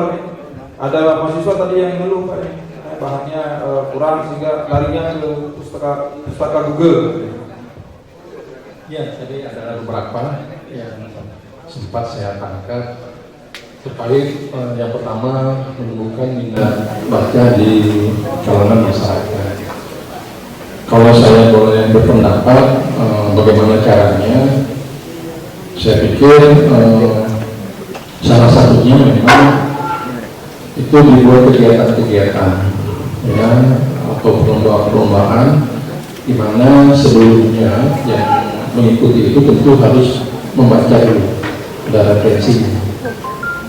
Pada kesempatan ini saya menawarkan selaku pemimpinan di Maluku Saleh, kita bisa bekerjasama dengan komunitas Maluku Saleh, karena cukup banyak, jadi minimal teman-teman dosen itu yang punya keahlian menulis, sehingga kegiatannya bisa kita kolaborasikan, dikerjasamakan. Jadi ada momen-momen tertentu kita buat, misalnya ada perlombaan bercerita, berpidato, membuat karangan dan seterusnya, dimana dari setiap teman-teman baca di kampung ini nanti akan mengirim wakil-wakilnya, sehingga akan lahirlah atau akan tambah semangat masyarakat itu untuk membaca, karena nanti akan ada perlombaan kegiatan yang diikuti. Karena kalau datang membaca itu kan tidak langsung mendapat sesuatu, ada proses.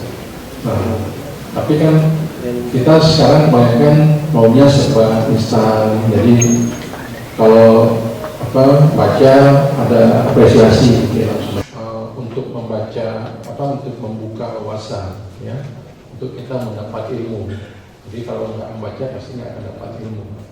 Sebenarnya membaca itu juga tidak harus datang ke perpustakaan dengan kemajuan teknologi hari ini. Jadi banyak fasilitas yang bisa digunakan untuk menumbuh kembangkan minat kita itu membaca.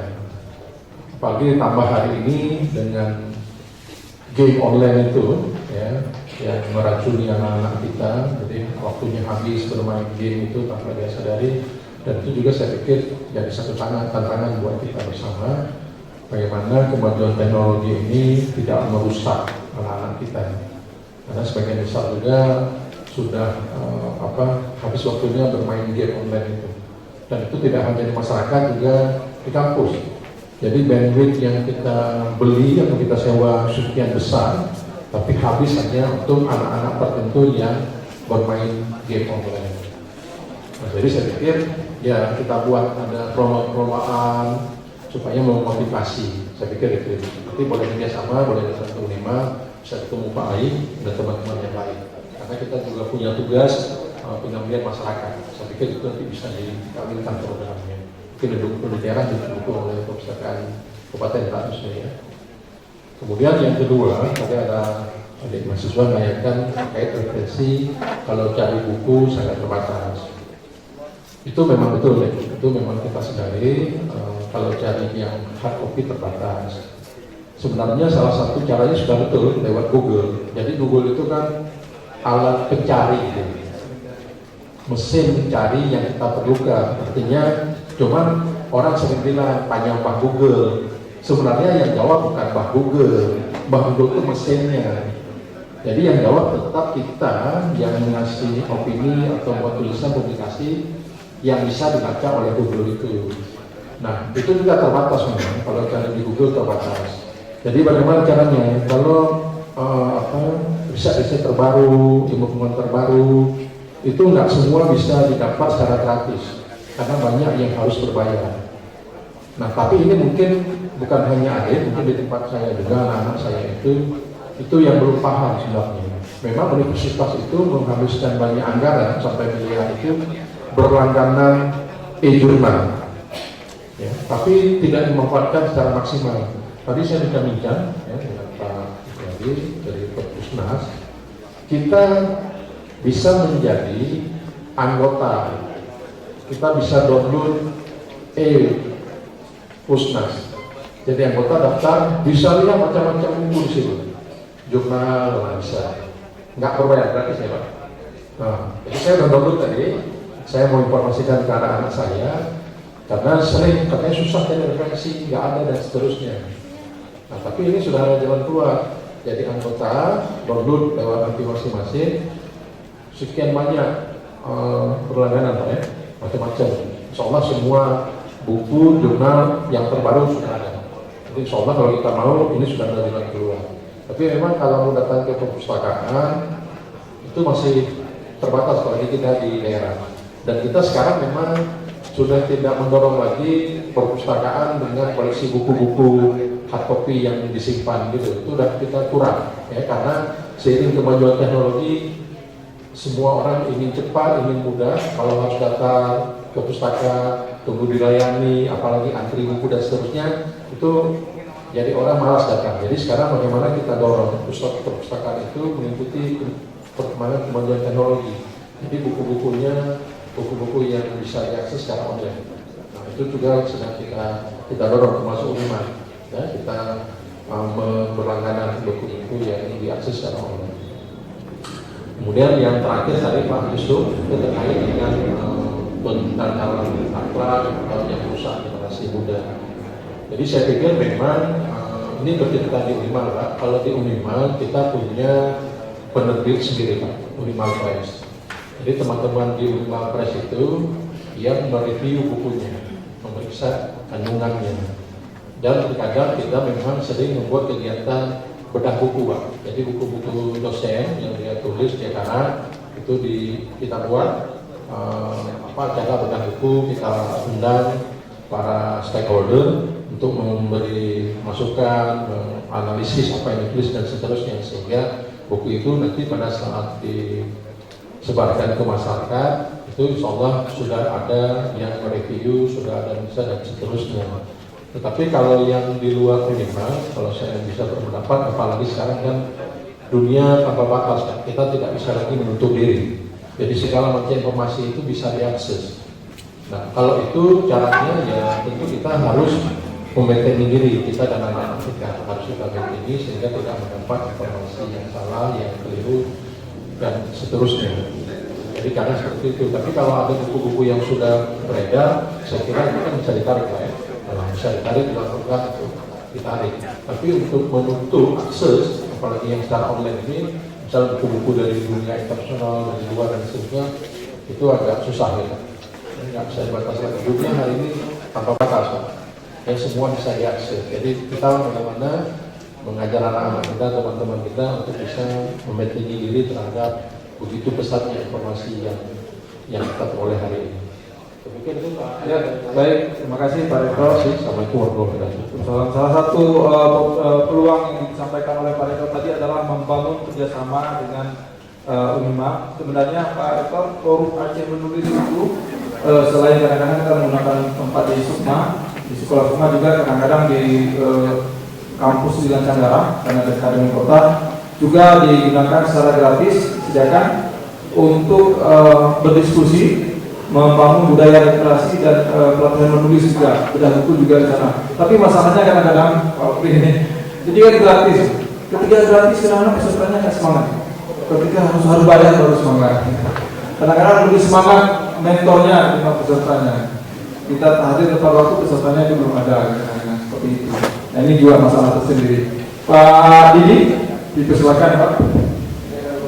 Baik, singkat saja, saya acak ya mengenai buku-buku yang tidak cocok. Untuk buku yang kita beli sendiri memang ketat seleksinya. Kita libatkan semua. Kalau di provinsi ini, tidak provinsi ya, ada pustakawan, ada akademisi, baik dari UIN dan dari USYA, kemudian ada pihak Polda, ada pihak itu yang tim diseleksi yang ada di dinas. Jadi buku yang penantang kita, buku yang menyangkut ideologi yang menyimpang, misalkan dan sebagainya itu sudah terseleksi. Kemudian yang kedua, buku yang memang sudah kita terima dari buku hadiah atau hibah dari pihak lain, seperti yang MSen yang tadi pertanyaan, mungkin itu buku yang di drop dari Kementerian Agama dari Jakarta mungkin ya. Bisa jadi lolos di seleksi pertama. Nah itu berarti ada peran dari, kemudian ada peran pustakawan sekolah bapak yang berperan. Jadi bisa jadi buku itu sampai di sekolah kita oleh pustakawan sekolah bapak itu buku dilihat dulu gitu. Nah, dilihat dulu. Tidak semuanya cocok. Buku yang dihibahkan ke lembaga kita tidak semuanya cocok.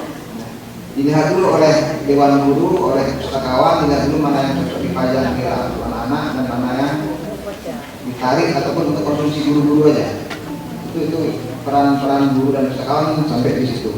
Jangan sampai seperti kasus kami beberapa tahun yang lalu, si dewan guru ini malah melaporkan ke PRS media.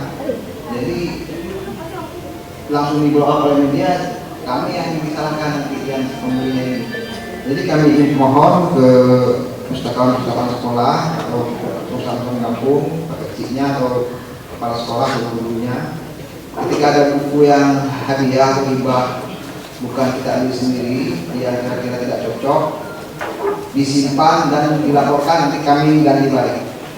Kami ganti balik dengan buku yang lain. Jadi jangan disebarkan kemudian masa bahwa ini benar atau tidak segala macam, karena kalau di Aceh susah itu, isu itu cepat berkembang itu, cepat sensitif sekali. Jadi pustakawan di sekolah bapak yang berperan untuk menyeleksi buku itu layak enggak terpajang di rak, ya. Karena ini buku hadiah, buku orang kasih. Seperti dulu waktu zaman PRR, banyak NGO dari Eropa dari mana kasih banyak bisa sih di situ. Ya, tarik diam-diam, tarik kemudian simpan aja ataupun melaporkan ke yang lembaga. Kemudian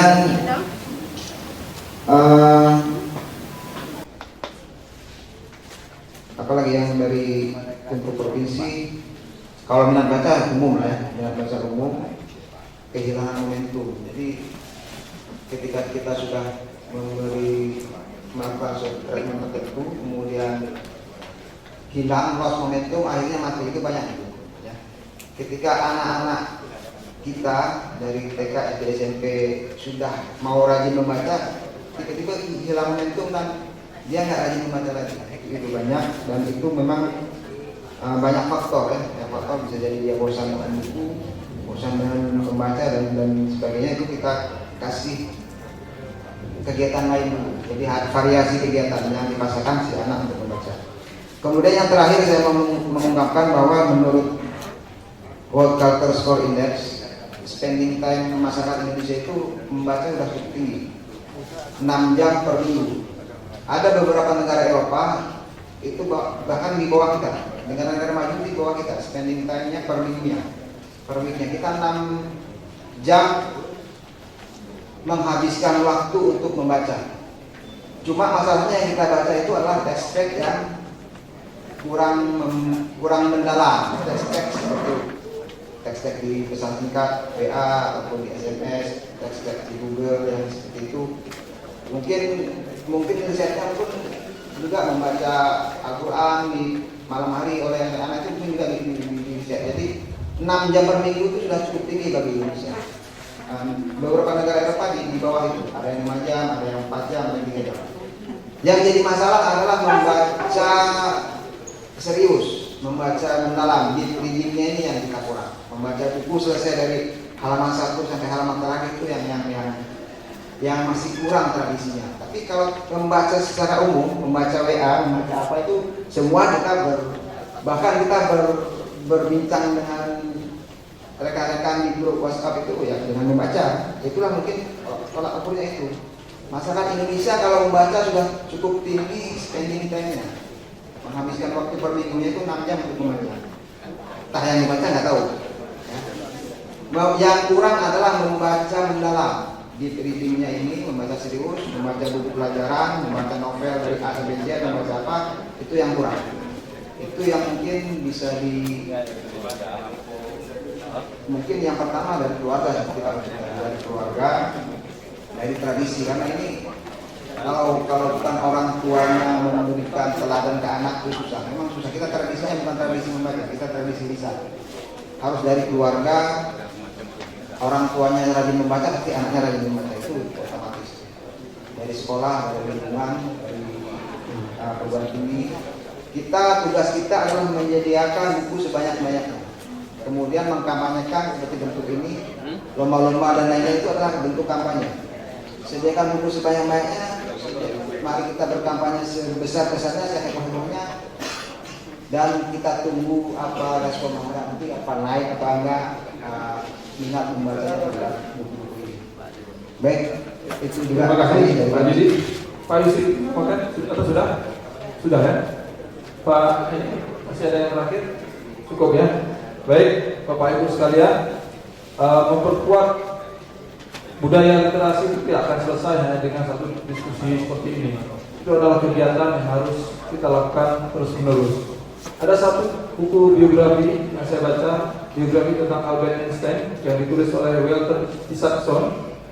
Jadi Einstein itu ternyata otaknya itu dibelah kemudian dibagi-bagikan ke beberapa laboratorium di beberapa perguruan tinggi elit di dunia. Dan ternyata berat otak Einstein itu lebih ringan dibandingkan atau ukurannya lebih kecil dibandingkan dengan rata-rata manusia normal. Satu yang membedakan dia adalah antara satu sel otak dengan sel otak yang lain itu saling terhubung, dan ini yang membuat dia menjadi brilian, jadi IQ-nya tinggi seperti itu. Manusia yang ini sebuah penelitian di Jerman, manusia yang berumur di atas 20 tahun itu rata-rata ada puluhan atau ratusan sel otaknya terputus setiap hari. Tapi kita jangan takut jadi gila ya, karena ada jutaan, triliunan catatan di kepala kita.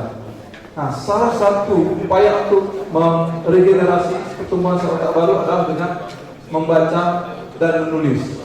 Banyak riset dan itu sudah dibuktikan bahwa kegiatan membaca dan menulis itu mencegah penyakit pikun dan segala macam. Makanya para penulis itu banyak yang umurnya panjang dan juga tidak pikun dia. Salah satu kegiatan yang kita dorong adalah kegiatan membaca dan menulis, dan upaya yang seperti ini yang kita lakukan. Kesimpulannya adalah bahwa berangkat dari sini kita bisa menggalakkan budaya literasi, membaca yang masuk pada Pak Didi tadi, membaca mendalam, dididik, membaca buku yang serius, dimulai dari diri sendiri, dari keluarga, dan kemudian itu menyebar kepada masyarakat.